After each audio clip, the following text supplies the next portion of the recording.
I'm not great. So when I tried to do Spanish in high school, it was like a fucking train wreck, Oh man. man. I don't know. It's just hard. It's hard to do another language when you're barely adequate with your own. You know what I mean? Here we go. I got a couple guys asking questions. We went ahead and decided to go ahead and go live. We're still waiting for a few people to show up, but Okay. we can go ahead and get started anyway. So Yeah, go they're ahead. asking a few questions over in the general chat over on And the I gun can't. channel side. And Yeah. like I said, I can't see the chats. You know what I mean? Like always. So, Yeah. Yeah, I'll let you if know when people are talking and people are Okay. saying asking questions and stuff. Yeah. Awesome. Thanks. All right, let me go ahead and pause it on YouTube and then we'll go ahead and fire it up here. There we go. Okay, guys, so good morning. It is Saturday morning, and this is Caliber Corner number 10. Can't believe I've survived to 10 episodes, but luckily I've got a strong panel with me today to support me. So real quick, let's just see who's joining in over on the YouTube side. We've got Doug D in the house. Good morning, Doug. Good to see you. We've got Grim90 going on over there. He was one of the first guys here, man. He was here like at 7 o'clock waiting. No, I'm just kidding. Grim is always the first one in there. He pisses me off.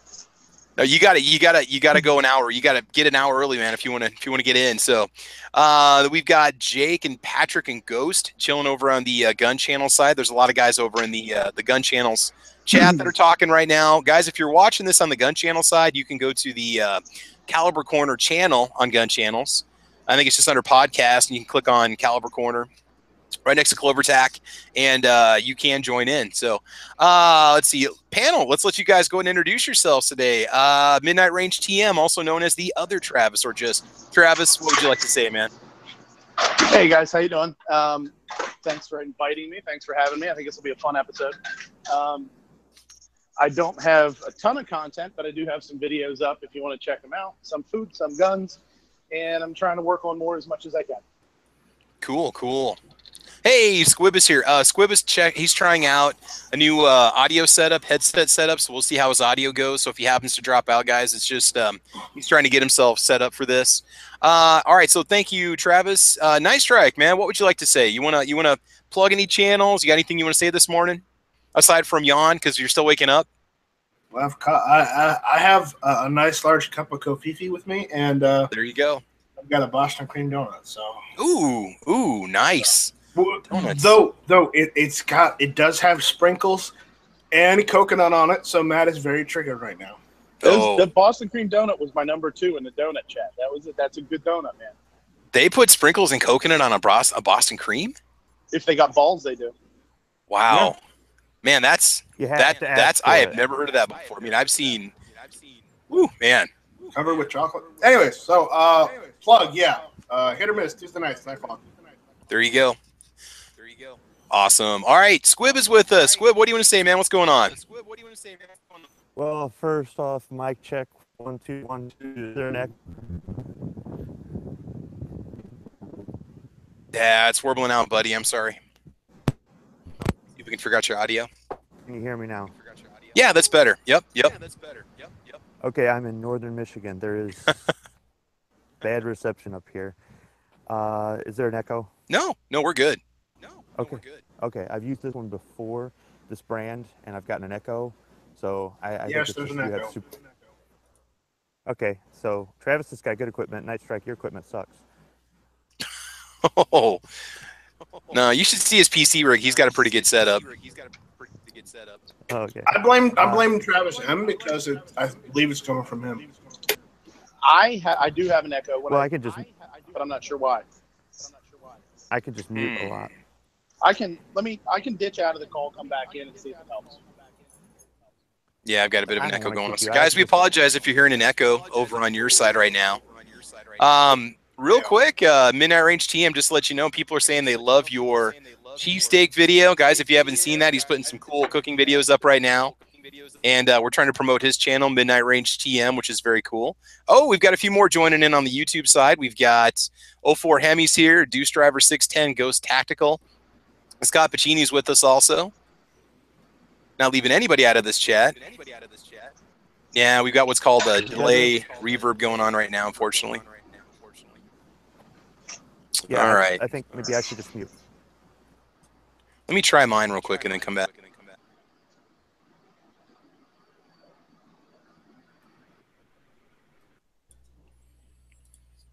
Okay, is that better now?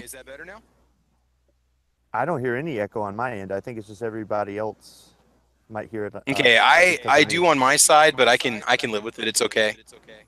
Well, I'll just mute and just keep my comment Okay. short. But if I can yeah. plug Lock and Load Monday nights, 11 Eastern. Now you bring your Bitcoin and your Fallout shelter with you. Yeah, I was gonna say just ignore the Bitcoin stuff. And then that's a show that you host, right? I weasel in. Okay. I mean, I'm a little part-time plus host, I guess. Yeah. I mean, Okay. it's Hawaii Volcano Squad's show. It's his show. Oh. It's not mine. But I try to jump in as much as I can. It's just, it's early in the day for him. It's late for me. So. Yeah. No, I haven't had a chance to check it out. I should. It's just Mondays. I'm usually working up until the point that the Matt's podcast starts up, and I jump in like at 7. So. Yeah. We kind of come on when his is still winding down.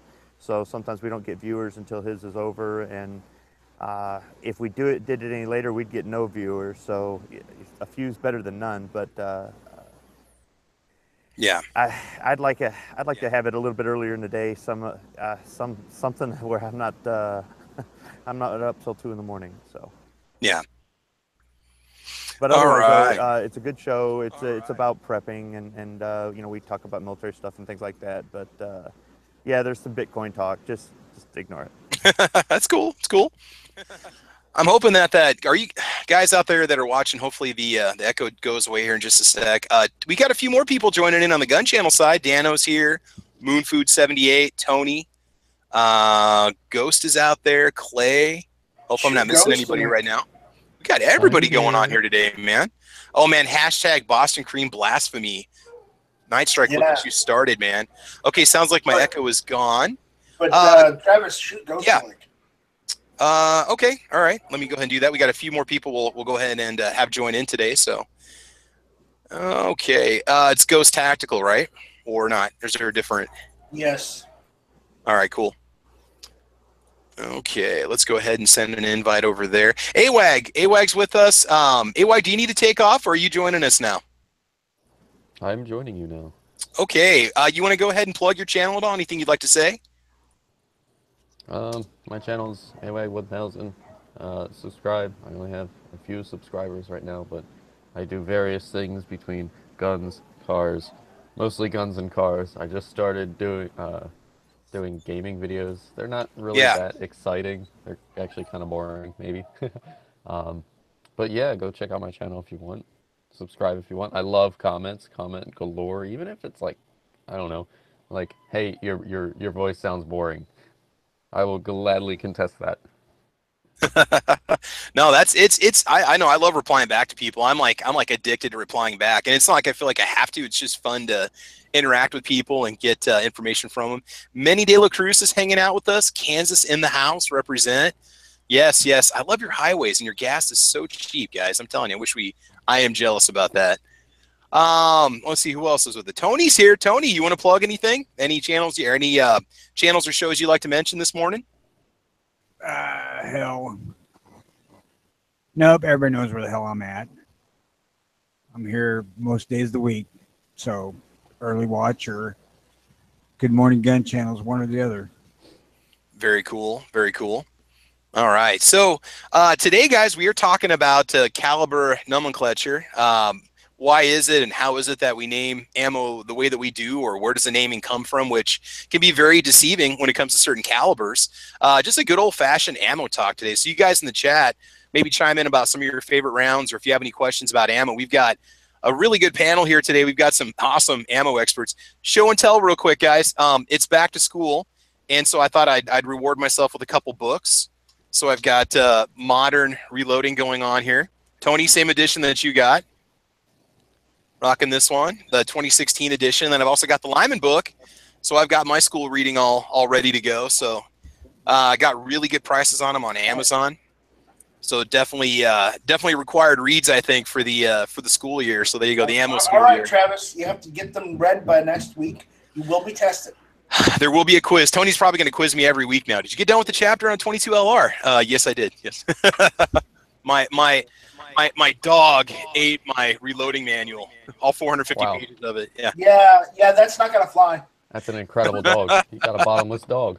Yeah, Exactly. You got a bottomless dog, right? Exactly. Oh It's man. okay, Heavy, Travis. We'll grade on a curve. oh gosh, not in my class, buddy. It's honor scale only. 04 Hemi's already chimed in. He says 762 by 39 is king. Oh my gosh. Well, maybe if you're That's a Russian lie. or Russian spy. Manny De La Cruz is coming in with 38 Super, which is interesting because over on Yankee Marshall's chat, was it Left to Center? With Matt, they were talking about 38 Super, and Matt was talking about it too. So Manny says it's one of his favorite calibers. Let's see here. 38 Super is nice. respectable. Yeah. Let's see. Oh, I'm seeing if anybody else has any questions on the gun channel side. I think we're good. Okay, we got a question. Got a question right here, guys. Dano's got a question for us. What is your best method for removing a stuck primer from a feeding tube for priming on the press? Hit it with a hammer. I'm joking. Yeah, that'd be dangerous. Don't do that. I said I was joking. I'm sorry. Any ideas, Tony? What would you say on something like that? Removing a stuck primer from a feeding tube for priming on the press? I have no idea, to be honest with you. I don't use one. Okay. Yeah, neither do I. I had that situation because I got the RCBS Auto Prime toolkit. I was using bench rest small rifle primers, and what I did was it was stuck kind of at the top, so I didn't think about it too much. But what I did was I took a paper clip and I just stretched it out all the way and gently pushed it through. But that's still kind of sketchy. Yeah. Somebody said buy a real priming setup. Well, hey guys, people got to work with what they got. It's it's one of those things where you don't always have the gear that you necessarily want right away. So, would you be able to blow it out with a little compressed air or something? Yeah, but then what if it launches across the room and it just pops? Yeah, but I mean, you could throw like a. It's not going to pop from that. You could throw like you could throw like a sheet on top of it too, so it just pops into the sheet or the pillow. True. Yeah, that works. True. I don't have one, so I don't know. Yeah. All right. Well, let's go ahead and do this ammo talk today. Basically, just talking about some of our favorite rounds and where the why the round is named the way that it is, and some of the ballistic information and so on. So, Midnight Range TM, since you are a busy man this morning, we'll go ahead and let you start. What can you tell us? What round do you want to talk about today? I'm doing the 8mm Mauser. Okay. I really like 8mm. It's the first round that I ever reloaded for, and I really like the gun that I have. So it's kind of fun. It's got a lot of history to it too. It's been around for over 100 years. Okay. And what I did, I actually brought in to compare. That is 308 on the left, an 8mm Mauser on the right. That's a privy. Oh my god. And then the stripper clip that it came off of on the right there. Yeah. So you can see, I don't shoot 30-06, but a 30-06 is going to be a slightly bigger, longer. Not by much though. But the bullet on the 8mm is going to be much heavier generally. So the bullet's actually longer, but the cases are pretty close, and the total length is pretty close. So. Gotcha. Mine kind of turned into a little bit of a history lesson, so I'll bang these out a little bit, and then if anybody has any questions that maybe I could answer, it'd be cool. And I'll hit some fun facts. Turn the camera off. I did not. Oh, I didn't. Not that we don't mind looking at the floor, but there's my floor. It's better than looking at me. I was just waiting to see if you were going to hold something up, or I didn't know what you were going to do. Yeah. So yeah. It was developed in 1888 for a German Model 88, and it actually had a pretty huge bullet back then. It was a 226 grain round nose, which is a pretty big chunk of meat. And a lot of people, what I didn't know too until I started realizing it was Paul Mauser had nothing to do with the 8mm Mauser. It was developed before he developed the K98. So when the K98 became super popular, and it was, it was, everybody just started calling it the 8mm Mauser because that rifle was so popular. The one of the cool things we're talking about nomenclature, and something I said earlier, Travis, was I found over 20 different denotations of 8mm Mauser, anywhere from 7,9 times 57, 7.92 by 57, 8mm Mauser, 8 Mauser, like 7-9 times 57. There's tons of them out there. It was super widely used. A lot of different countries used it, and it was really, really popular for a long, long time. So you see a lot of that. When it first developed, it was a 318 bore with the 1888 rifle, and then was developed and then moved to the 323 bore, and that was a 154 grain 323 caliber, moving at 2,900 feet per second. So, and that's the late 1800s. That's a lot of bullet moving quick. That's kind of why the 30-06 was developed. They developed the 30-06 because the 8 Mauser was such a advanced projectile. It was a bullet. It was moving fast. It was big. You could really reach out and touch people at 8,000-9,000 meters. My rifles graduated out to 1,000 or 1,200 meters, I think. So you can really get out there. With World War I, the Treaty of Versailles, Germany wasn't allowed to produce military cartridges, military calibers.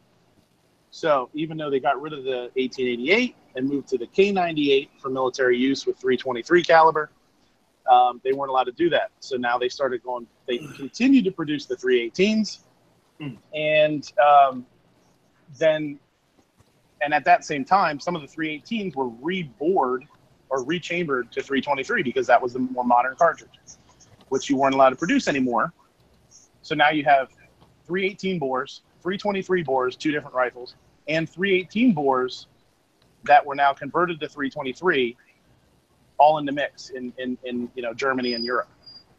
And that's why if you buy American-made 8mm, it's usually a little more anemic, a little more low-powered than the European stuff, because at the time when K98s were coming over to this country and the 88s were coming over to this country, people were using the wrong ammo. They were putting 323s through 318s and exploding guns all over the place. So the Americans with Sammy decided that they were going to lower the pressures for the 323s just in case. So maybe you'd get a squib instead of a bomb. So there's even more, not nomenclature, but issues with guns that you have to have some of these older guns slugged because it might say 318 or it might say 8mm Mauser and it's supposed to be 318, but it actually could be 323. Well, and we're talking surplus market here. You might pick something up at a gun show. Especially if you're going the milsurp route, because a lot of the milsurps we're used to are now getting really expensive, but you can still get good deals on Mausers if you look around. Oh yeah, for sure. And the newer ones, it's not going to be an issue. Mine was made in 43, and it's not an issue. But there's also something pretty cool, and you can find it, online, is what they call the 8mm B bullet. B as in Bob. Well, B as in Bob. And that was quote unquote an observation bullet, but it's actually an exploding round. It has a second primer inside, and I can't remember the name of the chemical that's inside, but basically when the bullet decelerates, when it hits something, it actually sends that little primer forward and sets off an explosive charge inside. That's the SIG P320 slug, right? Yeah. But all right. But they were supposed to be for observation, for range finding. So you could shoot one and see how long it took, or not how long it took. Well, how long it took, and do the calculations, or visually see the puff of smoke, or some dirt throw up more than a regular round, and you can estimate your yardage. But they were known to be used in sniper rifles and in belt-fed rifles, because they had 8mm belt-fed rifles. And in 45, I found that Hitler actually did give the okay for those to be used on the Eastern Front in sniper rifles, and they were just devastating. I mean, after they usually exploded after about 4 inches, it said, and I've seen some gelatin tests and stuff. Not that that's perfect. Well, it gives you an idea, general clue. They're pretty gnarly. I mean, it's definitely not something that you know, modern day warfare is going to allow anything like that. So, you know, some cool rifles. You can still find the 8mm chambered in the Zastava M76, which I think is such a cool rifle. It's basically it's very similar to a Dragunov, the SVC or the SVD, with a more traditional stock. But it's an AK pattern rifle chambered in the 8mm Mauser, and it's pretty cool. It's really neat. I'd love to get a hold of one of those damn things. And in 2004, Remington went old school, and they did the Remington 700 Classic in 8mm Mauser, which are very expensive now. They're very hard to find. And if anybody's selling a used one, give me a call because I'd love to have one. It would be nice if there were more modern rifles that were chambered for some of those more classic cartridges, like, you know, like a 762x54. Just more options out there to buy it, or even 762x39 in a bolt action. There's, you know, 3 or 4 companies that make them, but there's not a lot of variety. Do you have it? Oh, go ahead. Go ahead. And it's even tough with ammo. Like, I know if I go to Bass Pro Shop, all I can buy is hunting ammo for it, and it's like $35 or $36 a box, which is why I started loading, and I reload myself. I mean, if you go to Cabela's, you can get Privy for 17, 18, 19 bucks. So that's what I did. I went and bought a couple boxes of that, and then started reloading that. And I've worked up a really nice round with a Nosler ballistic tip that's really accurate for myself, and I can reload for, you know, $10 a box or something. Gotcha. So that's really cool. There is a question for you, Travis, that's out there. It's from Scott Pacini. What's the cheapest setup for reloading 8mm? Let's just start off brass. What's the least expensive way you could get into reloading it from scratch? For me, I reload Privy just because it was what I was shooting the cheap ammo, so I started reloading that. And then I actually bought a little bit of Remington, and I bought a little bit of, and I now reloaded some Federal rounds too. And my Privy was actually more accurate.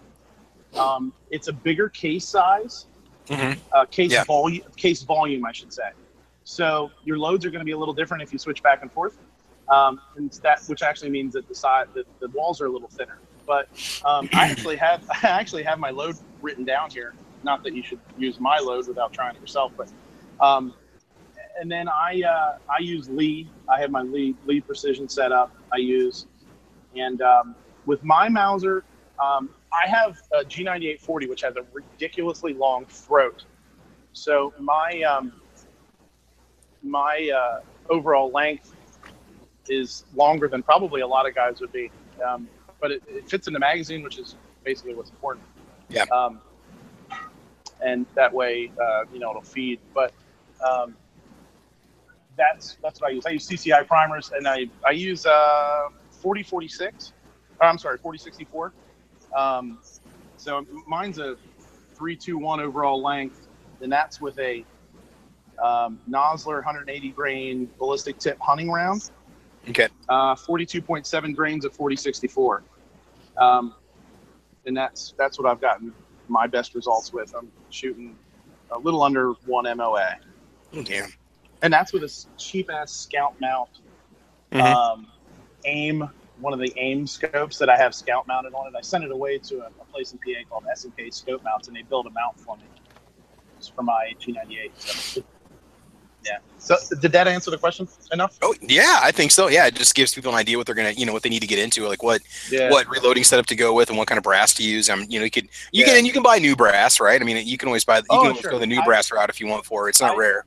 Yeah, I have a bag of new Privy that I bought because I wanted to have a backup, because I like the Privy so much, and I haven't even broken into it. I've trimmed and reloaded mine 4 or 5 times so far, and it's still shooting great. I don't have any issues with neck splitting or bulging or anything like that. Okay. Or case head separation. So I mean, people talk shit about Privy because I will say that I would imagine it's a little thin, but I've had great luck with it. Only problem I ever had with Privy, I love their ammo. I shoot their 762x54R. Yeah. But with the 3030, I've mentioned this before, the brass, it gets stuck on my Marlin 336, and I've got a pre-Freedom Group 336 that'll fire and feed anything. But that stuff, I don't know if it overexpands a little bit, or if it's the thin case, it has a tendency to expand just a little bit more. I'm no brass pretty soft. Yeah. I'm no expert, like I said, but when I weighed out my cases when I was first started to reload, just out of curiosity, that was by far the lightest by far. It was like up to I think 10 grains lighter than some of the other ones. So if the outside dimensions are the same and it's lighter, that means the inside and it holds more. It's going to be thinner. So yeah, it's probably expanding more. And in something that doesn't have the tolerances, or that's a tighter tolerance, it might just be too much for it to reliably extract. Yeah. Gotcha, man. Cool, man. Good information. Yeah. 8mm Mauser was the first caliber I reloaded, and it was something. Almost everything he said is almost the same experience I've had. I've reloaded the privy cases 2 or 3 times and I had an issue. I use the same powder. I like the Nosler bullets. The 180s are cheaper. I prefer the 200s, but they're so much more pricey. If you go to a company called Graff and Sons, they have bullets. They have brass, or you can buy brand new ammo from them. And I also recommend the IMR 4064 powder. Yeah, Graff's is really good. I think I might have gotten it from them too. And yeah, the 4064 is a great powder. If you reload medium-sized cartridges, anything from 308 to some of the smaller Magnums, that's a great powder to use. Yes, it is. And 8mm is really not that hard to reload, even though it's a bottleneck cartridge and whatnot. Also, I've used brand new Hornady brass and made my own ammunition from scratch, and it's still cheaper than buying it in some cases, but the PPU ammo is just fine. Yeah, oh yeah, I definitely recommend it. And I mean, too, like you're talking about a brass being a little thinner, it's going to be easier to resize if it's a little thinner too. So I mean, it's kind of not a bad thing, you know. The only issue I've ever had with the 8mm in reloading is when I get a surplus case that maybe I've done a range pickup on and mixed in with my stuff. I don't realize it, and then when I go to deprime, that Berdan primer bends the pin on my decap die. I use Lee dies, and the decap die on that will deprime, and it will also reshape the case mouth. So I have a tendency to buy spare decapping pins for the 8mm die set. They're only about $3.50. You have to buy them directly from Lee. Yeah, those Berdan primers will just destroy what you got going on there. Yeah, absolutely. Well, I suppose if I had read the head stamps, those 2 or 3 times I've done this, then I've shoved them in there. But I'm like, ooh, somebody else was shooting 8mm, so I, do a range pickup, not realizing they bought some cheap, surplus or whatnot. And those military primers, those little military primers, they will tear up your stuff if you're not using the right equipment. So your standard can rip those will not work on those. We had this buy an extra decapping pin discussion a couple of weeks ago, just the very same thing on 30-06. Yeah. When we were doing the reload chat, I think I was showing a picture of one of my 8mm that was bent from that. So I'm just throwing that in just in case anybody didn't catch that show. Yeah, I'd say also too, the Lee or anybody else I guess doesn't, but I have a Lee Universal decapper. Those are great, man, because you're not screwing up your other dies. If you have any questionable brass stuff that you pick up from the range you're not sure about, use one of those, and that way, if you bend that, it's a lot easier to change. You don't have to reset the damn thing like your regular dies. On the Universal, if you do bend a pin, break a pin, something like that, and you want to get a replacement, go on Amazon.com. There's a company called Squirrel Daddy.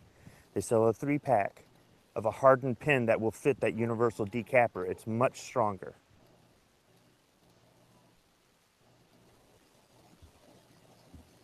I ain't quite sure why Lee don't include hardened pins.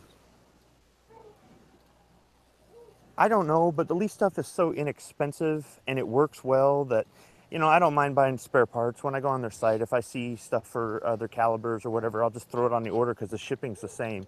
So why not buy another, $3.50 pin for this or whatever it is. They do sell parts for their stuff. I'm not saying their stuff is perfect or it's the best, but I think it's the best bang for your buck. Well, I do too. Tony, do you want to chime in? What's your favorite caliber? And can you educate us a little bit on it? What is your preferred, say, handgun round or your preferred rifle round? What do you feel like you know the most about? What are you most comfortable talking about with us? At this point, probably 44 Magnum, but 44 in general. Okay. Basically, 44 started as the 44 Smith & Wesson American, which was a rebated bullet. The bullet was actually grooved to fit inside the 44 caliber case. And then the Russians ordered a bunch of Smith & Wessons, and they specified their own dimensions and stuff for the gun. And Smith & Wesson deleted the whole rebated bullet idea and went to what we have today is the 429 bullet instead of 44 caliber. It's actually 43. Then they went to 44 special, which I don't quite know how they got the name. Marketing ploy, maybe.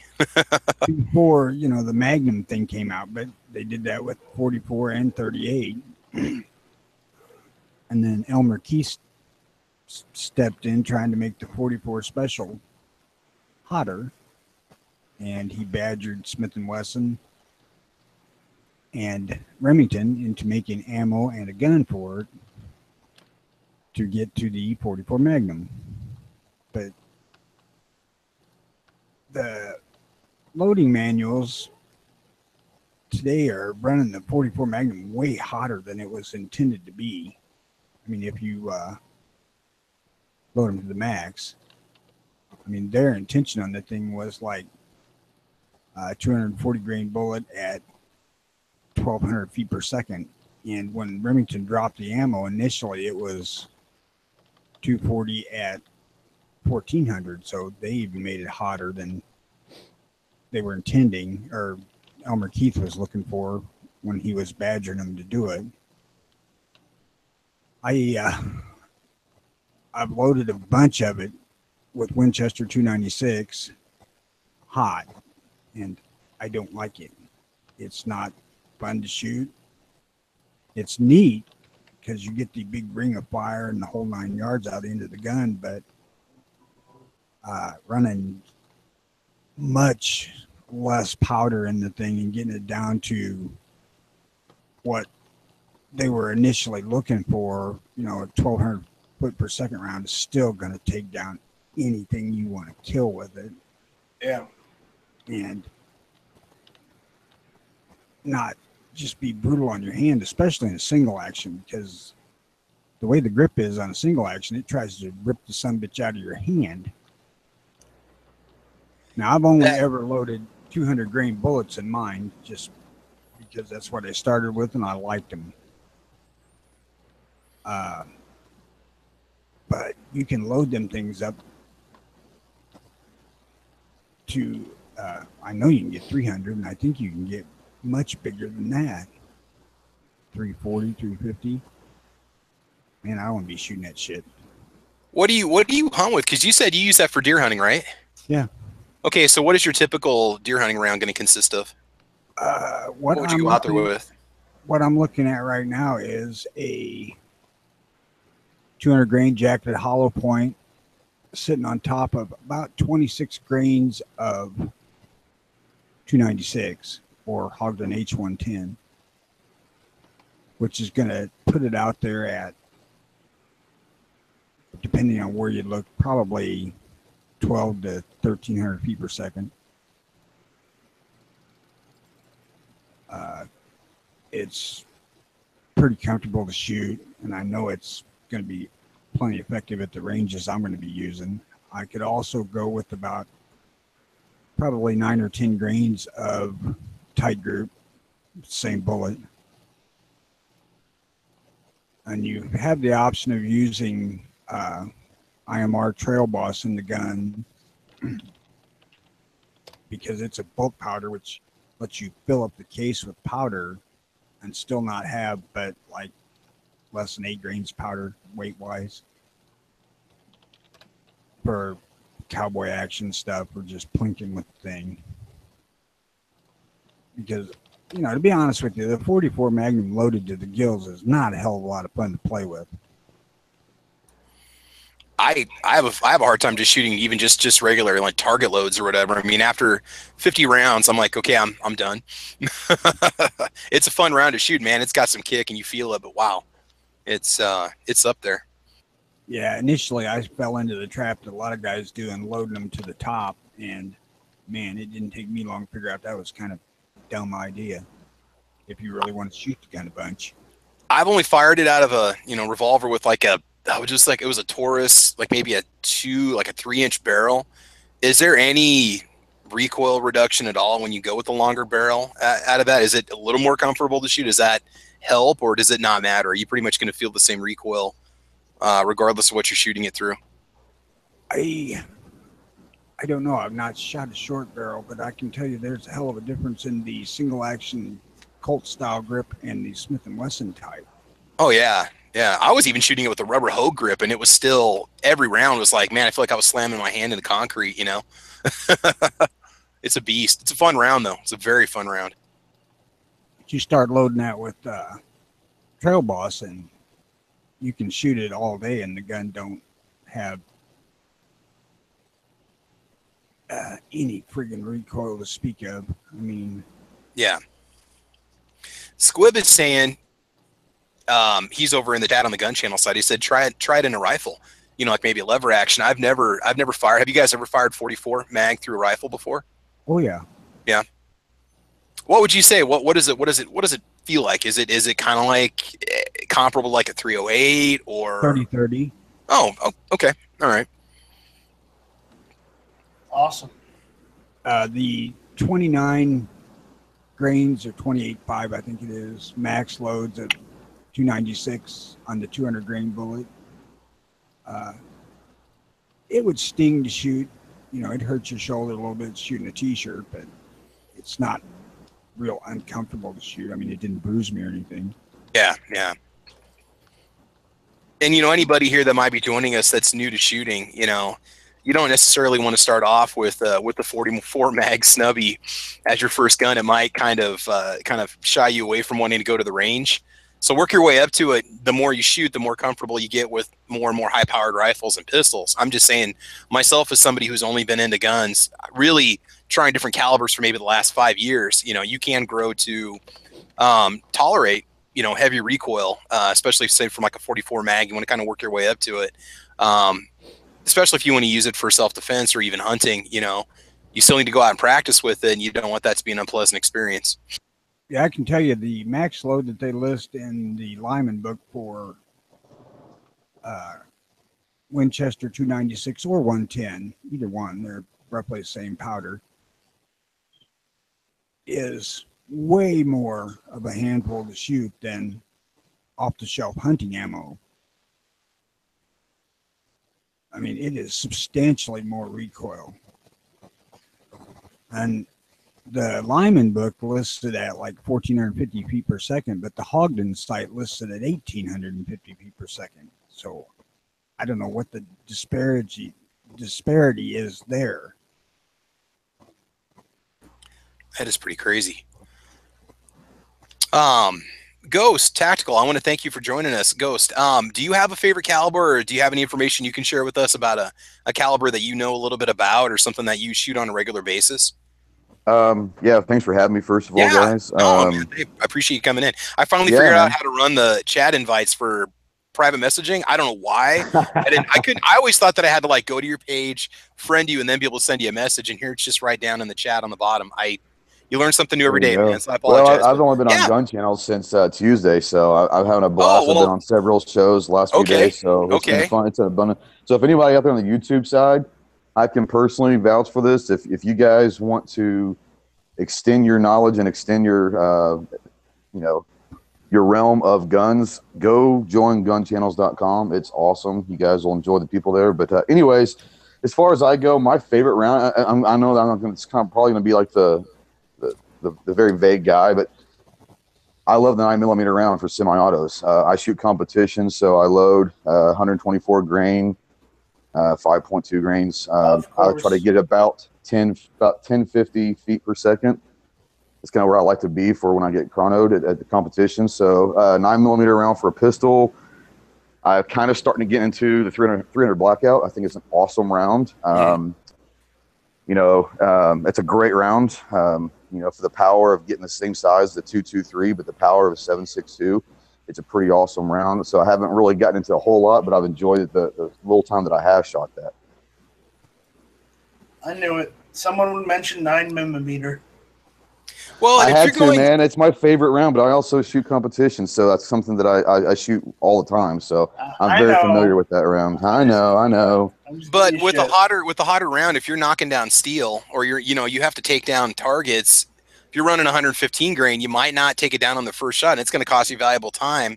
So I can see why you want to shoot that hotter round, which is funny because when I did a 3-gun competition a couple months ago, the instructor, the guy running it, was just carrying a Glock chambered in .40, and he goes, "It's not my favorite caliber, but it generally takes down the steel on the first shot, and that's all I care about." It's like, okay, well, for competition, that's perfectly cool. So yeah, that's kind of why I go to 124 for that. But the other reason why I like the 9mm round is I love SBRs, and so the 9mm is a very versatile round that you can, go get a carbine and still use a 9mm round, and not have to. I have an AR that I use 5.56 with, but my Beretta CX4 with a 9mm round still pretty badass. Yeah. CX4 is a good gun. I had a Stoeger Cougar that I absolutely loved to shoot. It was actually chambered in .40, but it's smooth. I mean I know it's a Turkish-made gun, but it was made on all Beretta tooling and machining, and I had it, like 7 or 8 years ago, and the thing was one of my first semi-autos that I shot on a regular basis. That's a good one. So yeah, we got to mention 9mm. I mean, it's one of those things where it is popular, like it or not, and it is relatively inexpensive. So the 9. Yeah, I mean, a couple of years ago it was kind of scarce, but everything was kind of scarce a few years ago. Oh yeah. But, now it's you can get it for. You can go to Walmart and get it, or Winchester white box for $12 for 50 rounds. So it's really for the guy who's just starting out in shooting. A 9mm semi-auto is probably a great place to start. I've noticed that my local Walmart, they're selling the Federal brass 115 grain for $9.97 for a box of 50. I buy Freedom Munitions reloaded. Yeah. And I get it for $8.50 a box delivered. And I mean, that's including shipping, which is usually free, and there's no sales tax. So if I'm going to buy 1,000 rounds, I'll just buy it in bulk like that. Otherwise, if I go out to local Walmart, it's $9.97 a box, and then, which is funny because it used to be like $12 a box, and then the aluminum Federal was $9.97, and so it was a lot, cheaper. So we lost everyone again. I know everybody keeps getting dropped, and then they're coming back in. So, AWAG, are you with us, buddy? Yes, I'm here. Okay, do you have a preference, like a preference in a round that you shoot? Any information you'd like to share? And it doesn't matter if it's something that we've already mentioned. What do you think? Well, I showed it. You guys can hear me okay, right? Yeah. Okay, well, I showed this a little earlier. Hopefully, if I can get. Sorry about that. I don't know why I keep dropping out. Face. Oh, no, that's okay, man. Is the 7.62 by 54R. I absolutely adore this round. I love it so much because it's incredibly versatile for how old it is. It's well over 100 years old, and it's still in service today. Like you really can't beat it because it's the 7.62 by 54R. Yeah. And it's inexpensive. I mean, you can go buy a box of 20. In my opinion, it's one of the least expensive high power rifle rounds out there. It's like $11 a box if you want to just shoot some Tula, some steel. Yeah. $11.50, $10.50 a box. And you can buy it in bulk even cheaper. Spam cans, not so much. I mean, now they've basically they've skyrocketed. Can you tell me? And I should know this. Are there any companies chambering 7.62 by 54R in a bolt action right now? I'm not talking like semi-autos. Like, does Howa offer one? Because I know Howa has an X39 you can get. Is there a Remington? Or Here's something interesting: is the head stamp, the size of basically the rim is the exact same diameter as the 338 Lapua Magnum. So what Savage offers is in their Model 10 FCP is the bolt itself, the front part of the bolt face can separate from the rest of the bolt body, and you can get a 338 Lapua Magnum like head for it and just get a 30 caliber barrel rechambered in 7.62 by 54R, and bam, there you go. You got yourself a modern bolt action that's chambered in a old cartridge. I haven't done it yet, but I'm probably eventually going to do it. I'll tell you too, that FCP, that's what I just bought one of those in 308. That is a nice gun. Yeah, I have one of those too. I was deciding between the 308 and the 7.62 by 54R today, but I chose the 54R because I have two Mosins. I have an M39 and an M44. And I compete with the M39, 300-yard national, what is it, vintage match. And the bore on that, it can vary between bores, but I load my 7.62 by 54R with 308 diameter bullets. Instead of having a 311 diameter bullet, because normally 311 is a weird size for bullets, so not many companies make various options for it. But when you go to a 308 diameter bullet, which is ever so slightly smaller, your variety just skyrockets exponentially. I could load anywhere from this is getting a little ridiculous, but a 90 grain 30 caliber pistol bullet in one of these and get like a 3,200 feet per second little round out of that for like plinking at like 50 or 100 yards. Or I can go all the way up to a 220 grain long range match bullet. The cartridge has a slightly larger case capacity than the 308, and it's usually easy on the brass as well. I have some cartridges that I've loaded the case almost 10 times now, and there's no signs of serious wear. Now, also that's probably part of the reason, because I load my ammunition a little light, because it is a hard-hitting round. It hits hard downrange, and it hits hard on your shoulder too. Yeah. You know, and this is the thing, if we have anybody working for a gun company watching this or listening to this, if you look at how many guys have purchased Mosins, if you look at how many people have bought AKs, how many of us have purchased, AK ammo and, 54R ammo, why is there not like a sub $400 bolt action 7.62 by 39 or 7.62 by 54R bolt action rifle out there? I mean, to me, that would just make sense. I mean, I would buy one just to have one around simply because I've got the ammo, and it would be so cheap to shoot compared to my 243 or compared to a 30-06. I'm just really surprised that that Remington hasn't come out with one, or that Mossberg or Ruger hasn't released one. I guess actually Ruger has an X39, but it's like $700. I mean, to me, it would just be one of those guns I'd buy to have just to have one. Just because it'd be fun to take to the range, shoot it all day for pennies on the dollar. Yeah, it just kind of surprises me. In Russia, they have a rifle that's now known as the SV-98 that their military uses as their long-range sniper rifle. That's still chambered in 7.62 by 54R, and it's loosely based off of the Mosin, but it's a completely new rifle. And I think from what I've read on one of these information websites about Russian weaponry is that their production costs are right around $500 US per rifle. Okay. Well, you think it wouldn't take much to make something that you could use. I know Zastava's got like an M70 that you can use, that you can buy, and yeah. There's Romanian PSL parts kits still around if you can find them. You can still get the parts kits pretty cheap, probably like $600-700 for a parts kit. It's the receivers that are kind of expensive, because Nodex Spud makes a receiver, but it's like $160. But other than that, it's still pretty cheap for a semi-auto 7.62 by 54R. Yeah, and I know there's Vepers out there you can get, and there's other rifles, but it just really kind of blows my mind. But it would be cool if they would make one. But yeah, it is. I love taking my Mosin out. That thing is so much fun. I can go have a great time for $20. Shoot and just have a blast. I thought the same thing about the Remington 700. They made it for a little while and they stopped, and I'd love to get a hold of one, but they're super expensive. In the 8mm, I mean.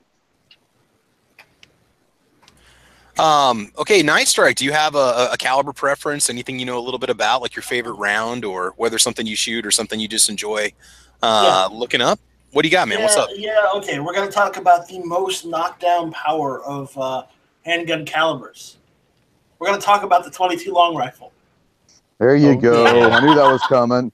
I'm kidding, by the way. We're not talking about the 22 long rifle because I'm not. Why? I'm joking. Chipmunks all over America just quivered. Oh, 22. Actually, I'm going to talk about 45 because 45 AARP is my favorite caliber. Excuse me. I mean, 45 ACP, which AARP, isn't that like some little senior citizens group or something? I think they're making rounds now. Old and slow. 45 ACP. Hold on, let me finish. Go ahead. 45 auto, and for you people out there in Europe or those that use the metric system, that's 11.43 by 23 millimeter. That's so archaic, that metric system. I know. God, why would you? System. Such an arbitrary measurement system. Anyway, so about the 45 ACP cartridge. Okay, it's 1899. We're in the Spanish-American War. We're fighting in the Philippines. They're still using 38 revolvers in. I think they were using 38 Colt revolvers in the Spanish-American War. It's not killing the Muslim rebels fast enough. And yes, they were back. They were there back then too. Just saying. Anyways, but so the United States Army asked for a caliber that had more knockdown power than the 38. Initially, you remember that the initial Colt 1911 prototype pistols, which was the 1900, the Colt model 1900, and the Colt model 1902, those were 38 ACP. They did not have enough knockdown power, so the Army wanted something a bit more. So they came up. I see your screen there. They came up with the 45 ACP cartridge, and then they redid the Colt 1902. You had the 1905 after that. You also had 1906 and 7. They made different model years up until 1911 when they finalized the 1911 for the 45 ACP. But something to note, they didn't officially adopt the 45 ACP until they had until a Army Ordnance general insisted that they adopt it because they needed a caliber that was a real man stopper. You know which general that was? Patton. He's famous for another gun that was in the United States Arsenal during the 30s and 40s. Thompson? No. Yep, General John T. Thompson. General Motors. Oh, wow. He was the one that supported the use and the adoption of the 45 ACP caliber. Yeah, interesting to note that, yes, the same Thompson that invented the Thompson submachine gun, he thought that the caliber was so great that it became the preferred caliber for the Thompson machine gun as well. Now, granted, I know we adopted the Thompson in the United States military about the time of World War II, but he was, the 45 caliber was out and around by 1911. So when they, in the 20s, when they made the Thompson, he was, going around marketing it. We didn't adopt it until like the 30s or 40s, right at the beginning of World War II. But the fact is that early on, he saw the need and the necessity for the 45. And the fact that we adopted it in 1911 and started using it prior to World War I, a good majority of handguns that went over with American soldiers in World War I were using 1911s. Yes, we were also using the Smith & Wesson Model 10 Victory pistols too. We were using everything that we still had to, but a good majority of 1911 served in World War I, and you know what? It stopped a lot of Germans. you know, you can say what you want, but I wouldn't want to be on the receiving end one. I mean, Hell I wouldn't want to receive 230 grains of a bullet, okay? No. Nah, me neither. What about 308? Because you've got a few 308 rifles, right? Yeah, I guess. Yeah. No, that's 308 is the commercial variant of 7.62 by 51. Mm-hmm. And 7.62 by 51 was made because we needed caliber that had the same stopping power as the 30-06, but wasn't as bulky as the 30-06 cartridge was. Yeah. So, yeah. you know, basically, ballistically, the 30-06 and the 308 or the 7.62 by 51 are the bullets in both cartridges are ballistically identical because they're both 308 diameter. But aside from that, you know, we adopted that in the late 50s when we adopted the M14. Now, for somebody who buys a gun chambered in 308 Winchester, and I know some guys say it doesn't matter, like compared to like 223 Remington versus 5.56, if your gun's not marked for both, or 5.56 to shoot 223. Oh, okay, I know where you're getting at. Okay. What is it? Can you shoot? Can you easily shoot like in a set me? Can you cycle X51 and 308 reliably without having to worry about anything? If you buy a rifle that is marked as 308 Winchester, then you can run 7.62 by 51 or 308 through it, no problem. The issue when it comes down to, if you buy an older rifle, that specifically says 7.62 by 51, or if it says 7.62 by 51 NATO, you run the risk of ruining the rifle because it may not be able to handle the modern specified load of a 308. Yeah. So be careful on that, guys. So if your rifle is 308, you're good, no matter which way. But if your rifle is labeled 7.62 by 51, be very leery of throwing 308 in there. Otherwise, your barrel may pop. It's basically the exact opposite of 5.56 and 223 Remington. Yeah. Yeah. So if your gun, like if your AR, you know, is marked 5.56, then you can shoot your 223 Remington through with no issues. And there could be some varmint AR variants out there that are just specifically chambered for 223 Remington. What about the Mini 14? Is that not 5.56 safe, or is it? Because I know it's marketed as 223 Remington, right? You guys know? I don't have a Mini 14. I'm just kind of curious. Nah. I don't have one either, but I've always seen it as 223 too, which makes me think probably only. You know. It's not a big deal. I mean, I can go to Walmart and I can get 100 rounds of 223 Remington, brand new, you know, Federal for, I don't know what it costs, like $30 or $34 or something for just the bulk box of brass. So, hey, Midnight Range, to get back to you, I'm trying to catch you before you get real busy. 40, you wanted to share some information on 40. Why did you choose 40 Smith & Wesson? I like 40. I shoot a 40. I also have a 9mm, and I love it. It's great. But now be ready. You're about to get shamed in the chat. You're going to get shamed. I just want you to know. I got nothing against it. One of my first good pistols was a 40. So, yeah. All right. And that's kind of why I also want to do it, too, because I think it's a great round. And I think it's kind of cool to talk shit about 40 right now. You know what I mean? Everybody wants to be like, it's garbage. It's garbage. It's not as good. I mean, I think it's a great round. I think it does everything that it's supposed to do. And I don't have a whole lot of information about it. And actually, one of the reasons I wanted to bring it up is, and you talk about calibers and questions and stuff like that, like misconceptions. You know, one of the biggest things, and maybe you guys in here have heard some things, and it'd be kind of cool if anybody actually knows a steadfast answer. Is, why are 40s flat nosed? You know, the truncated flat nose tip.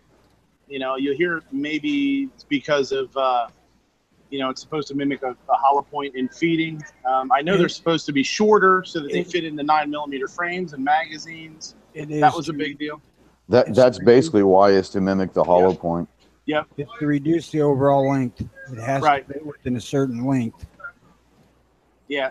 I found, you know, it depends on who you talk. You know, you go to different chats or different forums or whatever, and there's different answers. So I just thought that would be kind of a cool thing to bring up to as like a, little brain teaser. Like, people say I'll tell you, I had a buddy of mine give me some 9mm flat nose that were just to try out just for fun. I don't know why he made them, but he did. They're actually not bad little rounds. I mean, they're a little different, but they're not bad. I mean, I have seen those for sale. And there's also somebody I bought some older PMC one time in a gun show, and they were like they were a weird looking. They were not a rounded tip.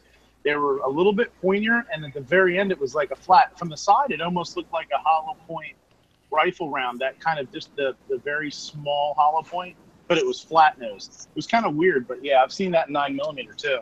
I just wanted to bring it up, I think, because of that, and just to get it out there and to have some, I wanted to be out there and say, hey, I like 40, man. Fuck off. What about can you retrofit your pistols to fire 9mm? Would you just need a barrel?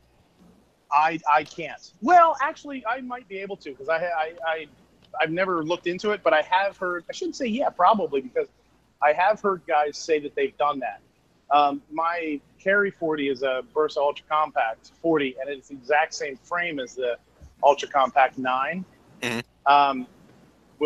And I don't know. I've never looked into it enough to see if it's actually safe to do, but I have seen that guys have done it. Okay, because I know you can convert your if you have a 357 SIG, you can convert it to 40 just by changing the barrel. If I'm not mistaken, I don't know if you have to change the extractor or anything like that. But I don't think you have to. But I've heard. I think you can just get a drop-in barrel. I think doesn't Wolf make a barrel for one of the Glocks that's chambered in 357 SIG? Yes. 357 SIG and 40 Smith & Wesson are essentially the same exact cartridge. But you don't want to use 40 brass when loading 357 SIG, right? You want to use. If anything, you want to use 10mm auto that's been trimmed and neck down. The 357 SIG is one of the rounds that I brought some information on. Just kind of want to bring some ballistics information. So yeah, I love that round. It's cool, man. The more I read about it, the more fun. My local pawn shop, SS Pawn, has a Gen 3 Glock for sale. He's asking $400 for it. Chambered in 357 SIG. It's a law enforcement. It's a LEO trade-in that he picked up. I would love to pick that up just because. And the ammo's not as bad as you think it is. I've seen it for $13 or $14 a box online. Yeah, it's not. We did some searching around for it. It's not the crazy price. You might not find it readily like you do anything else, but yeah. I have a P226 in 357 SIG, and that thing is absolutely sweet.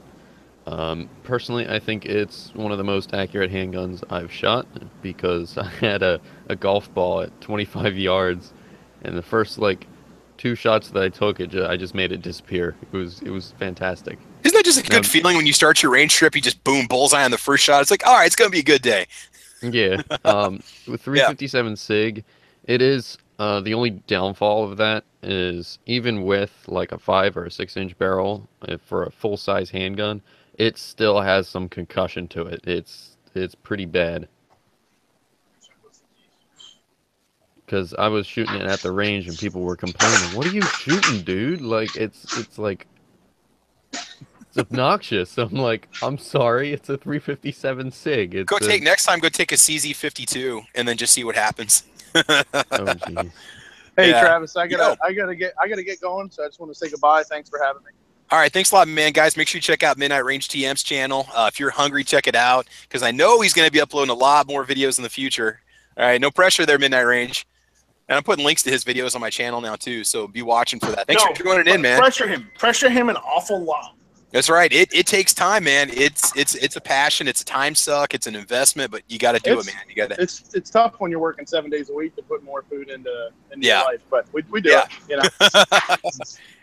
That's right. With the right range, anything's possible, right? That's right. Oh yeah, man. Thanks for joining in. Appreciate it, dude. Thank you. Yeah. Have a good one. Bye.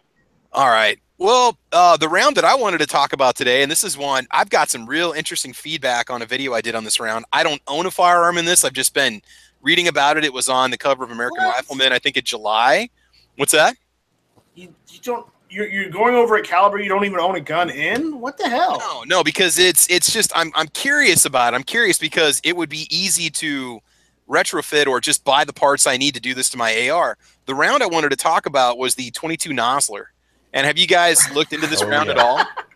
Have you looked this up at all? The 22 Nosler.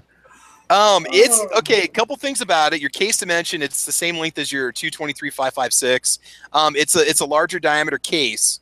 And if you, let's just get this out right now. If you want to convert your AR to 22 Nosler, all you got to do is you can buy a complete upper right now for around, I think, $350, maybe $400. And you can use your 556 AR bolt carrier group, obviously charging handle receiver. You just have to have a different gas tube and barrel. And then you use 6.8 SPC magazines with it. Now, just from a ballistic standpoint, and I'll kind of stop myself after this, you can get a 55 grain round that'll run 3,350 feet per second and 1,370 for pound feet of, I can't even talk today, Jesus, foot-pounds of energy out of the barrel.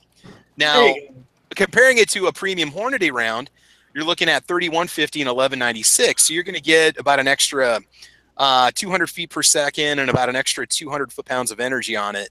Now, granted, they're testing it out of a 24-inch barrel, but it flies flatter at 300, 400, and 500 yards. So I'm kind of, but now there's a couple cons. Obviously, you'd have to retrofit your gun. You're going to have to buy the parts you need. And the ammo runs about $5 more per box than 5.56. Is it not the same dimensions as a 223? No. Is it not the same dimensions as a 223? The case, case is wider, so you don't have to worry about, unlike 300 Blackout, you cannot, and the angle of the neck, you can't chamber the rounds in the wrong gun. You don't have to worry about running a 22 Nosler through a 5.56 accidentally, like if you have one, because the cases look very similar, but they're not. And the 22 Nosler has an extra 5 grains of liquid space when they did the volume test on it. And so it can make, and when you hand load it, now here's the thing, a lot of guys say, well, what's the point? You've already got 22-250. Well, Nosler wanted to create this round, just a little history on it. It just came out, I think it was just announced like back in November 2016. They wanted people to be able to have a more powerful, they wanted to make a superior 223 round, okay? Not just commercial production ammo, not talking hand loads, that you could easily convert using a lot of your AR gear that you already have without having to have you break the bank to get into a new caliber. They just wanted to kind of push the limits and see what they could do. And that's pretty much what led to the development of the 22 Nosler. And, you know, it's kind of a, you could say it's kind of a like a hobby cartridge. But for somebody who's serious about varmint hunting, they might want that extra bit of punch at the long end. They might want that little bit extra range they're going to get out of it versus their 5.56 round. But here we go. See, Hemi's chiming in. Everybody says 22-250 is a hell of a round. It is. The only thing I would say is it's not as easy to get your AR set up to fire 22-250. There are 22-250 chambered ARs out there. I don't know much about what you would have to do to convert your gun to that because I don't shoot 22-250. But yeah, as a comparison, 22-250 is 3680 for a 55 grain round, feet per second, and 1654. So it's significantly more powerful. Hand-loaded 22 Nosler, though, can be brought up to even more potent specs to come close to 22-250. But again, they designed the 22 Nosler to try to make a superior. I think they just kind of did it just because it almost kind of reminds me of why companies make, you know, exotic cars that go 200 miles an hour that you can never take to that top speed. So that's kind of what it is. So you can get into it without a lot of money, but at the same time, it does offer a little bit more than just the regular 5.56 55 grain round. So you have to have deep pockets. Yeah, that's true. That's true, Hemi. If you're looking at the boutique type round for the AR platform, yeah, before you plunk down the money for the 22 Nosler, you best look at the data on the 25-45 Sharps. Oh, yes, yes. So that's the best looking one I've seen so far. And there's readily available uppers, right, that you can purchase for it that doesn't, I think I saw it, Iraqi Veteran 8888 did a video on that like a year ago. He did that Sharps, he did an AR range test if I'm not mistaken, but how does that compare? I mean, is it superior even to the 22-250, Tony? No, not in velocities, but probably mid-range stuff. It's probably better because it wouldn't be quite as susceptible to wind drift. Yeah. Yeah, and I got guys chiming in. Okay, 225, 223 Winchester, super short Magnum, 6.5 Grendel. I mean, there's so many, you know, different calibers out there that you can go with. Can I chime in? Yeah, go right ahead, man. Yeah. I might trigger some people, but 6.5 Grendel is by far superior to all of those cartridges, because if you look at the ballistics, if you're into long range or some sort of hunting, the 6.5 Grendel in an AR-15 is perfect, because you can get better foot-pounds of energy at 1,000 yards than a 308. I mean, that's one point. The 6.5 also has a somewhat flatter trajectory than the anything 22, and it's not susceptible to wind drift at those ranges. It's not the cases are actually being adopted by the Israelis for their sniper systems, their designated marksman sniper systems. So it's a great cartridge. I actually plan on getting a what is it, the Howa Mini, in 6.5 Grendel. That's how, like, with the short action of like the AR-15 and the ballistics for the 6.5 Grendel, you can put down some serious hate in a bolt action with something like that short of an action. How a mini action, I think, is like 33% shorter than a short action Remington. So it's just big enough for the AR-15 cartridges of any sorts, like your 6.5, your 22 Nosler, your 223 Remington. So that shorter throw will basically just allow you to rain hate with a bolt action. Okay, so we have a long-range shooting competition in my range every month. They call it the Steel Gong Challenge, and it's won just about every month with the 6.5 Creedmoor. And this guy's taken it out to 1,800 yards. Mm-hmm. Well, how do you feel about that compared to the 6.5 Creedmoor? What do you think? The 6.5 Grendel is less superior, is basically inferior to the 6.5 Creedmoor, but the 6mm Creedmoor is far superior than the 6.5 Creedmoor, just for the simple fact that it has a better ballistic coefficient than the 6.5. Okay. So, I mean, it seems like if you do your research, there's always that better round out there, but the main thing is just to pick something and go with it and try it. You know, if you don't like it, you can always go with something else. So, yeah, I see what you're saying. The other round I just wanted to talk about real quick, again, was the 357 SIG. Just mentioned a few information on it. It's been around since 1994, I believe. And it was kind of a joint development between Federal and SIG. And again, you know, the idea behind the 357 SIG was to basically produce a round that would be comparable to the 357 Magnum with the 125 grain round out of a 4-inch revolver, but be able to use it in a semi-automatic. And so 357 SIG is another round to seriously consider. Just comparing it to 40, okay, just like a straight up head-to-head comparison to 40 cal. I was looking at some research on that. 147 grain XTP custom round will shoot at 1,225 feet per second with 490 foot-pounds of energy, and your 155 grain Hornady 40 Smith will go at 1180 and 479. So again, it's not a bad idea to consider the 357 SIG if you want to go with something other than 9mm, say for home defense. You know, obviously we know a lot of us realize that 357 SIG has been developed by adopted by several law enforcement agencies as a popular round. I'm interested in picking up a pistol in it. I have not. Unfortunately, my ammo selection on 357 SIG locally is a little hard to find, but it'd be one of those situations where I probably just purchase them online. Do you guys have any experience with 357 SIG? AWAG, you said you did. Yes. Do you have a preferred round to fire through that 226? Well, to tell you the truth, the 226 does not really care what you put through it as long as it's 357 SIG. Mm-hmm. I've ran everything from super disgusting looking Remington 357 SIG to basically Sig Sauer brand 357 SIG, and it'll run it all. It's all pretty consistent accuracy. PPU actually makes 357 SIG, and it's really, really good for what the price is. Go to for pistol cartridges. Yeah. I don't know what's going on over the chat on the YouTube side. MRTM, I love 40, man. I love 40. I was just talking as a head-to-head comparison between SIG and the 40. I wasn't trying to 40 shame anybody, so ooh, man. You're totally trying to 40 shame. How dare no, you? I just wanted to find a range, because the thing is, you'll say, yeah, well 40 outperforms 357 SIG, 357 SIG, and you know. What? Excuse me? You know, you can always find a round that's superior to another round, though, so it doesn't really matter. I'll do this to trigger all the 40 Smith & Wesson people. If you were a real man, you wanted a real caliber that actually knocked people down, use a 45 10mm auto. I'd say go 45 ACP all the way. 50 AE might do the job. 10mm auto. 10, You know what? 10 10mm. Yo, guys. It's a bear stopper. It's a bear stopper. So You guys got to get one of those huge 4570 revolvers. No. If you want to make sure it's dead, you need to get the 600 Nitro Express revolver, the Pfeiffer Zaliska.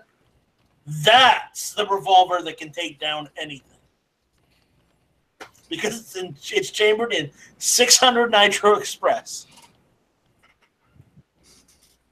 there you go, man. There you go. 600 Nitro Express. That's oh man. That just that would be interesting.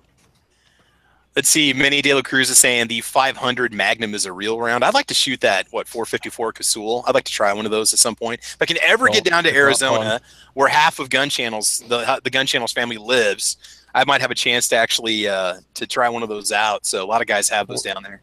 I shot a 454 Casull. It's not fun. How does it compare to a 44 Magnum? Just recoil? What? It hurts. Okay.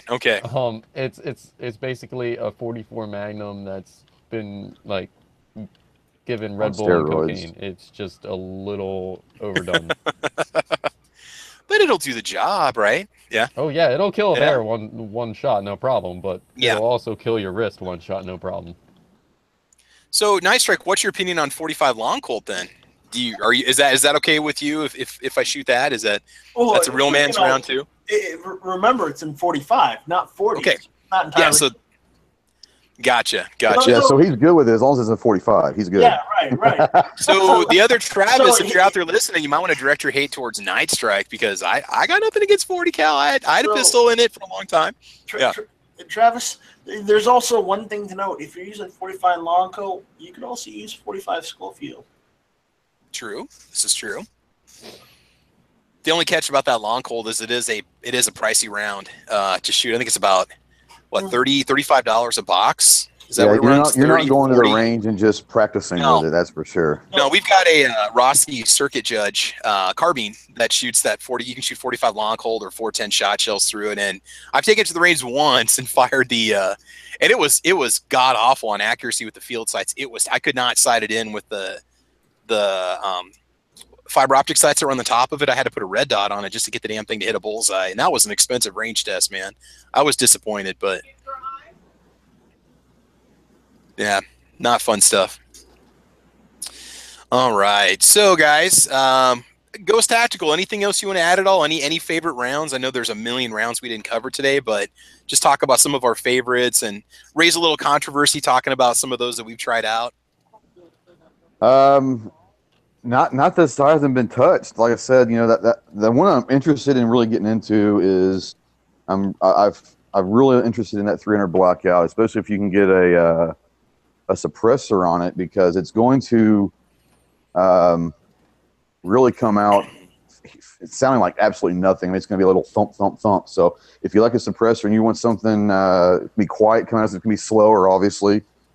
I don't even think, if I'm not mistaken, I don't even think that will even come out and break the sound barrier at 1,100 feet per second. So it's a pretty cool thing. I've shot one with a suppressor, and it sounds just like a little foot tap. It's pretty awesome. But that's what I'm looking at to kind of get into the 300 blackout. But that's kind of my next one. Is I'm interested in that. Well, I got to be honest with you. I just did a pistol build with a Radical Firearms upper of 5.56, and I don't want to spoil the video because it's not going to be out for a while, but I didn't have good luck with it at the range. It was having cycling issues, but I know Radical makes a 300 upper I can get. Bear Creek Arsenal makes that. Now that's a 10.5-inch upper. Bear Creek Arsenal makes a full 300 blackout AR for 400. I'm sure you can get a PSA one for cheaper. So yeah, I've been considering it too. PSA's a little bit less, but I mean, yeah, that's supposedly a pretty good one. I mean, and you're talking about, you know, the whole SBR thing. Well, I mean, now that this, I don't want to drum up any controversy here, but you can legally shoulder your AR pistol as long as it's meeting the specifications. You know, no length of pull longer than 13.5 inches, and no permanent fixing on the screw on if you're using a blade or a SIG brace. And I'll tell you another one also is if you get like a CZ Scorpion, for instance, okay? Yeah. It's actually a pistol, but if you get a pistol brace versus a stock, it's not considered a rifle still. You get a pistol brace and you can still shoot it with a pistol brace and still harness it on the shoulder, but it's not considered a Form 1 because it's still considered a pistol because it's a brace, not a stock. That's a way of getting around stuff if people are interested in doing something like that. And here's my thing with the 300 blackout. You want to get one, go right ahead. I would have to get one as an SBR or 10.5-inch or shorter because, in my opinion, that's what it was made for. So I don't know if I'd want to get a full-size carbine in 300 blackout. If I was going to do that, say I want to go the Bear Creek route, I would get their 7.62 by 39 AR that they market, or just go with an AK, because to me, I would want to get the 300 blackout, you know, for its intended purpose, and then spend the money and get a can on it. You know, shoot your subsonic ammo and run it the way it was meant to be run. Not that you can't use it in a regular carbine, but to me, it's almost a waste buying a 300 blackout carbine where you'd want to go, especially if you can shoulder the pistol ARs now and not have to worry about going to prison. Right. Why not just go that route or get your SBR? You know. So yeah, I mean, it's one of those where I think that's where a lot, and I don't know exactly, I don't know the whole history of the 300 blackout round, but I would imagine that had to have been a thought process when they came up with it. Was, you know, there's a way to get through loopholes, and this round can be very versatile if you keep an open mind. So I would think that have to be one of the thought processes when they came up with the 300 blackout round. That's my opinion. Yeah, they wanted a higher power 30 caliber round that could be used for close quarters combat. That's right. Because I mean, you're gonna it can burn all the. I don't know what the shortest barrel is you could go with and still burn all the powder. I don't know if at 8.5. If you'd want to go shorter than an 8.5-inch barrel, and not lose, you know, your ballistic efficiency, your speed, your energy. I don't know what I'd have to do some research on it. But I'll tell you right now, the Radical 5.56 upper that I'm running, if I can't get this figured out, if I can't get it to run brass or steel because it's having issues, I may just send it back and try a 300 blackout, or just go over to PSA and buy a 300 blackout upper. I've got the bolt carrier group, I've got the charging handle, I've got the sights, you know. And so I don't know what's wrong with this pistol AR. I took it to the range yesterday, and I'm going to try a different lower. I'm going to try a different bolt carrier group, see if I can figure it out. But I might just, now that I've got that pistol lower and I've got that Shockwave blade, I might just go, now I got an excuse to get a 300 blackout upper, you know? Yeah, and I think that would work just fine. I mean, like you said, is you know, if you have this for a specific need and you need to go AR side or whatever, that's fine. But if you're just looking to, you know, for self-defense, home defense and all that. Yeah. I mean, that's probably a great way of going. Well, what disappoints me about that Radical is I bought that with the intention of home defense. I wanted something shorter than my AMD 63, because man, you compare that pistol AR to a carbine, even with the stock collapse, you're saving 6 inches of length on it. And I thought, man, this would be like the ultimate, and maybe get a can down the road. This would be a great, you know, home defense rifle, you know, pistol, right? Oh, no doubt. But yeah, after going to the range yesterday, I was pretty bummed about how bad it was. I'm going to go back out and try it again. I've got some things I can do to swap some parts around to see if I can get it to run, so I can figure out exactly what the problem is, and maybe just need some. Well, how many rounds do you run through? I mean, I was shooting brass, my second round of brass. What happened was it threw the empty round up into the channel where the charging handle is. It did not, it chambered another round, and it jammed the round below it. So it did like a triple malfunction. And I got that all cleared out. And then I'd fire another round. It wouldn't extract the round that it needed to, and it shoved a round into the chamber. It was just sitting down there in the chamber. And so It would do this. I might just post the video early. And so I tried like 20. The first 3 rounds were great. I was sighting it in. My first 3 rounds were basically right where I wanted them. Another 3 rounds ran fine. And then I just started having problems with it. I mean, it was clean before I took it out. And then I tried. So the first few rounds, it actually cycled properly. Yes, yeah. The first 3 rounds I shot through, I put my red dot right on the top, and it ran fine. And then I stood up and said, "Okay, let's finish off the mag. Just pop, pop, clink, jam." And then I tried steel case ammo, and like the first 2 ran fine, and then it jammed. And then I was able to finish off the other like 13 rounds. I was running 20-round mags because I was benching it, and I'm as a pistol I wanted to run 20-round P mags. So I might try different magazines. I might try a different upper, a different lower, a different bolt carrier group. And maybe it just needs to be broken in because I'm running an Anderson bolt carrier group. I'm running a Radical upper, a PSA lower. And so maybe it's just, I don't know, they're all supposed to be built to a similar spec. It could be a gas tube issue right now. They're supposed to be, aren't they supposed to? Yeah. I mean, they're supposed to work together. Everything should fit. You might have a little bit of variance in the build, but so what I did do is I went ahead and ordered the Bravo Company upgraded extractor with the heavy duty spring and the little damper and the whatever, all the different parts that come with it. I put that on my Bear Creek Arsenal AR because I basically shoot nothing but steel through that AR, and it's never had an issue, no problems whatsoever. And the extractor was okay before, and a lot of guys say, hey, if you run that upgrade, you're going to wear your extractor out sooner. Okay, that's cool. I'm fine with that, but I also know that it's going to run fine with what I have. I'll replace the extractor if I need to. I don't really care. I just, so maybe it's an extractor. Maybe the spring doesn't have enough tension to hold onto the round and fling it out. So I'll try it with that upgraded bolt carrier group or with that upgraded extractor spring. And if that doesn't do it, then I'm pretty much at a loss. I think the upper's going to have to go back. Well, I think it's interesting that you've had no problem running steel, but the second you put brass. I was running 5.56 brass through it, and those I might just share the link with you. I shared it on Patreon. I'll send the link to you for the video, and you can watch it and you can see what was going on. And it was denting one of the rounds. It was putting like the swirl marks, like it was like flinging the round into the chamber violently because I take it out and there'd be like swirl marks on the brass, unfired brass, and there'd be another round that would be dented underneath, and then it'd ram another round underneath the feed ramp. So it's a cluster right now. So are you using the same mags? I mean, two brand new. It couldn't be a mag problem, could it?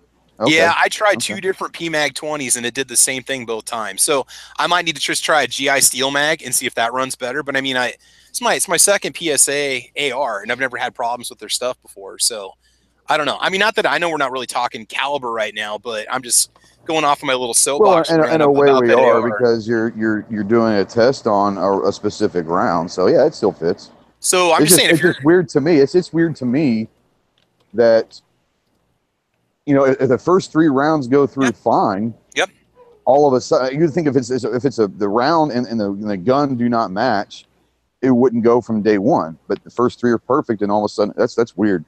Yeah, and like I'll share the link with the video for you. I'm sitting there shooting it. I said, okay, let's stand up and finish it off because I got it where I wanted it, and then pop, jam. Okay, so I cleared it out, pop, jam, and then I did the steel. But maybe it just needs to be broken in a bit more. I might just maybe I'll just do some single rounds through it just to see if I can see how it cycles, see where it's throwing the brass. That could be also if you're cycling too fast, maybe that's the issue. And you know what? It was putting the brass exactly at the 4 o'clock position, which I think is okay. It was literally landed just slightly off to my right. A whole pile was just like right there, How far was it ejecting? Because if it ejects too hard, that means you have either too much gas or a light bolt. 5 feet from where I was at. In fact, when I'm shooting it in the video, I'm shooting the steel case. Okay, it was pouring rain when I was shooting, and I had my hatch open on my Jeep, and I was filming out of the back of my Jeep to keep my camera dry. You can see the brass flinging into the back of my Jeep, so it was only going 5 feet. I mean, it wasn't a weak extraction. It was you can hear it hitting the plastic trim in my vehicle as I was shooting, which made it easy to pick up the brass. But my SIG 556 it ejects brass cases like into the stratosphere pretty much. Like, good luck finding brass after you're done shooting it. And when the bolt goes forward to strip a round, it will strip the round off the top of the magazine and basically shove the next round up back down into the magazine and dent it. And I contacted SIG about that, and they're like, oh, that's completely normal. It'll be fine. I'm like, okay, whatever. But I was really concerned for the longest time because it was basically putting a big-ass dent in the brass. Yeah. Well, I'm gonna keep trying this to see what I can do, because like I said, I want this as a home defense weapon. If it isn't going to cycle properly, we're going to have to get that figured out. So just as a word of warning, if you're looking at the radical uppers, I'm not ripping on them, but understand that I had problems and I'm using brand new parts, brand new ammo. You know, I don't know, maybe it just needs some break-in. It could be just a combination of anything. So that'd be a new video for you if you do get it figured out. That's a new video on what you did to fix, because I'm sure that other people will have the same issues eventually. Or maybe anybody that has this problem in general. So what I'm going to do is I'll put that upgraded extractor in to see if it cycles. If it doesn't, I'll take the bolt carrier group out of my Bear Creek Arsenal AR and put that in there and try it and see if that runs it properly. If it does, then I know it's the bolt carrier group there's a problem. If it still has problems, then I'll try a different pistol lower, and I'll maybe take that other bolt carrier group and run it through my Bear Creek AR, because that thing generally runs fine. So I mean, I've got a lot of different options. Patrick says check your gas block to see if it's loose or in the correct position. Try a bolt carrier group from another rifle and buffer spring. That's what I'm going to do. And there are combinations that I could do that I'm not going to say I'm going to do here on camera because it would be illegal. But if I want to test that with a different lower, I have options. So yeah, that's just another thing. But we can make gun diagnostics a whole nother episode if we want to. I'll tell you what though, it was two things about it, man. Even with my ear pro on, it was freaking loud, and I'm running a 10.5-inch barrel, and the muzzle flash, I could see it flash. It's like the first time I've really noticed a substantial amount of muzzle flash through my red dot. I mean, it was like a little mini flash going off like from a camera every time I fired it. It was pretty wicked. So but accuracy was fine. I think I shot like a 1-inch group at 100 yards with the red dot when I had it dialed in. I mean, it was, and that was with, that would have been with brass. Yeah. But anyway, Ghost, I'll share the link with you and you can watch and give me some feedback. Yeah, man. Sounds good. That'd be awesome. Yeah. It's on Patreon, but I've got it posted as unlisted. So, but I'll send it. I'm uploading a video every 3 days. So yeah. Sounds good. Travis, you came back. Are you going to get mad at me now because I accidentally, mentioned 357 SIG and 40 in the same sentence? I got nothing but love for 40, man. That's why he came back. I feel bad. It's like, dude, I wasn't like you leaving us like, by the way, 40 is a crap round. No, it wasn't like that at all, man. I wouldn't give you a hard time, but I would like to say, Ghost Tactical, the last thing you need to do is give Travis P11 another reason to do a video, bro. He doesn't need that. I have. I'm not kidding you. I have. He was talking about earlier that he's got to step up his game and doing more videos. So I was trying to just give him some more ammo, man. Good God. No, I currently have 10 videos in my queue right now that'll be uploaded one every 3 days. I've actually been just shoving them over on Patreon right now. Just, I think I did 9 in one day. It's because I'm going back to school on Monday. We're all back in school on Monday, and I'm not going to be able to get to the range more than once a week.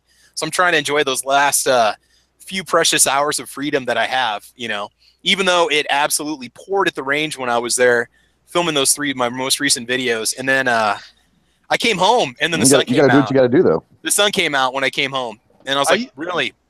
I used half my goddamn power in my battery in my phone the other day just watching Travis P11 videos one after another.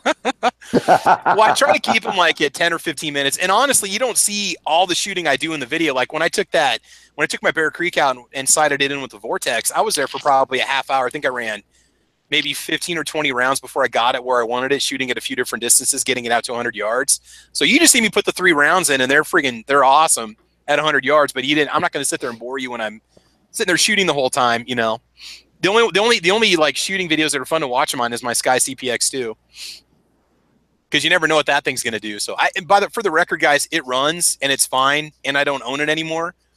But I ran 200 rounds through it before I gave it to my friend, and it ran fine. It had zero. If it had one problem, it was going to go back to the factory. I don't recommend you buy a CPX2 just because so many people complain about the same problems, and it seems like Sky has not figured that out yet. So until they do, I can't recommend a CPX2, and I'm sure there's guys out there that said, I put 1,500 rounds from on that, no problems, You gave it to your friend? Is he still your friend? Yeah. Oh yeah. We took it to the range. Oh yeah. Hey, he's just getting into guns. Him and his wife. His wife is actually Sky. You gave him your Sky, and now you'll get one less Christmas card every year. I want him to learn how to practice. Is he still into guns? I want him to learn how to get a lot of range practice with gun failures. So no. We did 100 rounds at the range that day. It had no problems because Sky sent me a new slide, a new barrel, and a new spring guide rod combo. And they've actually redesigned the angle of the feed ramps on the barrel as a comparison with the old barrel. You can see a difference, and I think they beefed up their extractors now too, and it ran fine. And he's not going to shoot with it that often. He's mainly keeping it around just as a home defense pistol because his wife bought my Glock 17, and so he actually enjoys shooting that more. I just thought it was more important that he has a gun in the house, that they have something. If anybody breaks in, that poor guy's going to have to send his wife to deal with it because this guy's going to. Though it's just so he has something. It's better than nothing, and it will always fire on the first shot. But like I said, if it had any issues with those 100 rounds at the range, I was not going to give it to him. I actually legally signed it over the ownership to him because I was in the state where he was living. So, what is it, Sky? The new high point for gangsters with same price, smaller and higher capacity. No, don't insult colors. Don't insult the high point. The Sky is not even on the same level as a high point. High points will take so much abuse. Now, granted, high points can have mag issues, but let's see, Sky is now being looked at by the feds. LOL. They're the new thug gun. They're just it makes me mad that they've been making them for so long and they haven't figured out how to make them run well. There's no excuse for having frame pins walk themselves out within the first 100 rounds. I'm sorry. There's no excuse for that on a gun. There's no excuse for having an extractor that wears out within 1,000 rounds. Me shooting brass, might add. There's a picture out there of one of those high points that has the $100 bill camo kind of deal. God. And the owner milled out the slide on the right-hand part of the slide and put a red dot. So when you hold it sideways, that's where the red dot is. That's the red dot. See, now I'm one of those guys that I own a high point. It's a truck gun. Yep. For what it is, I'm actually a fan of what they're not trying to be anything special. They're not trying. It's an ugly, heavy gun, but it works. But wouldn't putting a red dot, isn't the red dot going to cost more than the gun itself? Am I not mistaken? The machine slide probably costs more than the gun and the sight. So that's kind of, but no, like the high point, I'm actually a fan of high point for what it is. If someone's trying to get into a gun for cheap, it is what it is. It's a paperweight, but it does work. I mean, I don't shoot mine a whole lot, but it works. But yeah, I just think it's funny you're gonna put a red dot on a high point. That's kind of not only that, but it's on the right hand side. Yeah, that's awesome. That's gangster. That's awesome. Oh no, you gotta go like this when you shoot to see you miss. That's why everybody else gets hit except the guy you're shooting at in a drive by, because the guy's like, make the gun go faster. Make the bullet go faster by doing that. So, sorry, I didn't mean to muzzle flash everybody. My bad. I had a high point in a 45, and I really shouldn't have got rid of it. I think I just slowly started working my way up the ladder in my pistols, but the 45 was great. The 995 carbines are solid too. I mean, those are great guns. Those are awesome. They've got their high point. The 9mm carbine is it's a great little, inexpensive $250 carbine. I mean, it's a great little gun for what it is. Now we're not going to throw the big anything else, but for what it is, it's great. You can get the Red Ball 20-round magazines for it too, if you want a little more capacity. So I mean, they are very capable. I don't know if they make that in a 40. I know they make it in a 9. Plus, I think, is it compatible with the 9mm mags, the pistol mags? Yes, it is. Yes, it is. Okay. So I mean, yeah. I mean, I actually owned one back in like 2001. I bought one of the older style stocks before they went tactical, which I actually like the older stock a little bit better. I think they call it the Planet of the Apes rifle or something, but because of the way the stock looks, but it was fine. It had no issues whatsoever. So a little bit of advice for me down here. We have try running 5.56 only, not 223. The more pressure can cause a cycle problem, which is interesting, Patrick, because I was shooting 223 Remington Tula steel case, and that's actually what made it run better. But it could have been some break-in. So I'm going to give it, before I come out and talk a lot of smack about it or not recommend it, I'm going to go out and I'm going to put more rounds through it to see what happens. So I'm definitely going to test it. Go put 100, 200 rounds before you start. Yeah, because you never know. It could have been a bad batch of ammo too. You never know. I mean, you never know. I haven't had a lot of criticism on the Sky because I did like 6 or 8 videos on it with everything I had to do to get the damn thing to run. Different mags, multiple mags, different kinds of ammo. Finally, to the point, the 4th call, the Sky got me the new slide barrel and guide rod. I even knew who the tech was. I talked to the same tech every time I would call.